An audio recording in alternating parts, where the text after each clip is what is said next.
आज इस विज्ञान के सत्र में हम आपको कलम में पढ़ाया था उपचयन और अपचयन अपक्रिया। अगला क्वेश्चन ये उठता है रेडॉक्स, जो कि आपके बोर्ड के एग्जाम में कई बार आ चुका है। रेडॉक्स अपक्रिया किसे कहते हैं? रेडॉक्स अपक्रिया किसे कहते हैं?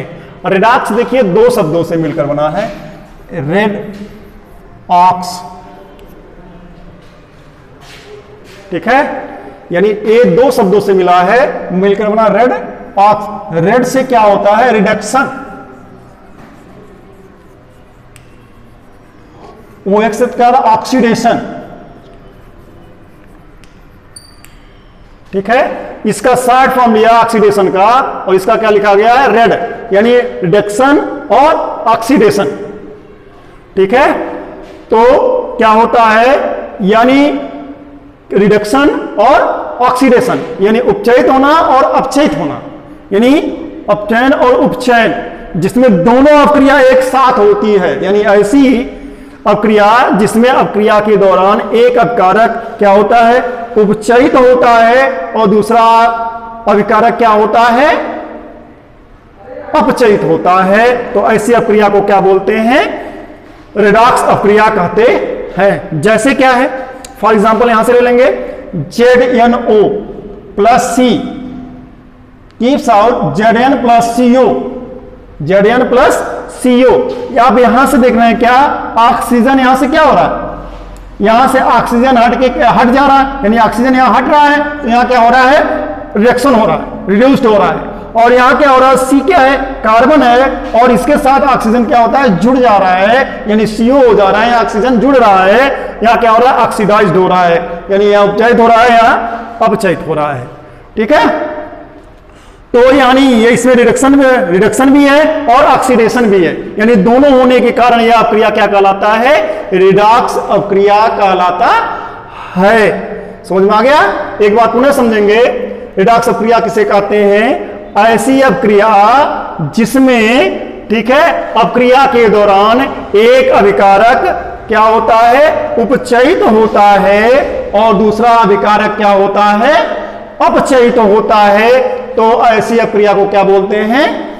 रेडॉक्स अपक्रिया कहते हैं। जैसे क्या यहां पर Zn जिंक ऑक्साइड कार्बन के साथ क्रिया करके क्या बनाता है? जिंक और कार्बन मोनोऑक्साइड बनाता है। तो कार्बन मोनोऑक्साइड, यहां क्या देख रहे हैं? जिंक ऑक्साइड का ऑक्सीजन हट के कहां जा रहा है? कार्बन के साथ जुड़ जा रहा है। तो यहां क्या हो जा रहा है? यानी कार्बन के साथ जब जुड़ा तो यहां ऑक्सीडेशन हुआ, ऑक्सीडाइज हुआ, ठीक है। और यहां क्या हो गया? Zn का ऑक्सीजन हट के यहां क्या हो जाए? सिंगल Z हो जा रहा है। इसका मतलब यहां क्या हो रहा है? रिड्यूस हो रहा है, ऑक्सीजन क्या हो रहा है? निकल रहा है, अपचयित हो रहा है। यहां क्या हो रहा है? उपचयित हो रहा है। जहां अपचयन और उपचयन दोनों क्रियाएं एक ही में होती हैं, ठीक है, एक साथ होती हैं, तो ऐसी अपक्रिया को क्या कहते हैं? रेडॉक्स अपक्रिया कहते हैं। समझ में आ गया? नेक्स्ट आते हैं। अब इसमें दो चीजों की जरूरत पड़ती है। अब इसमें देख रहे हैं Zn है, CO है, ये सारी चीजें हैं। तो इसमें एक होता ऑक्सीकारक और दूसरा क्या था? अवकारक, ठीक है। अब क्वेश्चन उठता है कि ऑक्सीकारक किसे कहते हैं? ठीक है, तो वह पदार्थ जो उपचयन के लिए क्या करता है? ऑक्सीजन देता है, उसे क्या कहते हैं?